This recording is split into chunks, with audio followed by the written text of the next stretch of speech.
Hi friends, welcome to my BNSS vlogs. ரொம்ப நாள் கழிச்சு நான் ஒரு ரெசிபி போடுறேன். சாரி ஃப்ரெண்ட்ஸ், ஒரு 2 வீக் கொஞ்சம் ஒர்க்கு ஷெட்யூல் இருந்ததுனால என்னால் போட முடியல. இப்போ நீங்கள் பார்க்க போகிறது ஒரு டேஸ்டியான கிழங்கு, குச்சி கிழங்கு, நம்ம ஊரில் சொல்லுவாங்க இல்லைங்களா, அந்த குச்சி கிழங்குல செய்கிற வடை. ஃபஸ்ட்டு கிழங்கு நல்லா சீவிக்கோங்க, துருவிக்கோங்க.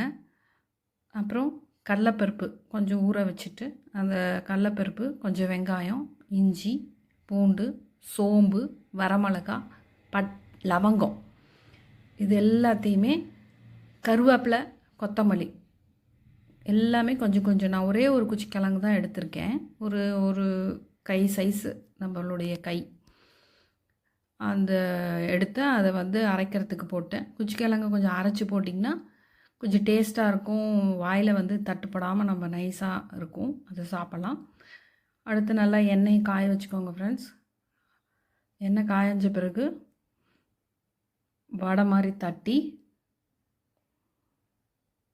சாப்பிட்டு பாருங்கள் ஃப்ரெண்ட்ஸ், சூப்பராக இருக்கும். யாரெல்லாம் இந்த வடை சாப்பிட்ருக்கீங்க, டேஸ்ட் பண்ணியிருக்கீங்க அப்படிங்கிறத கமெண்ட் பண்ணுங்கள் ஃப்ரெண்ட்ஸ். இந்த மாதிரி ரெசிபிஸ் உங்களுக்கு பிடிச்சிருந்தா லைக் பண்ணி, சப்ஸ்கிரைப் பண்ணி, ஷேர் பண்ணுங்கள் ஃப்ரெண்ட்ஸ். தேங்க்யூ.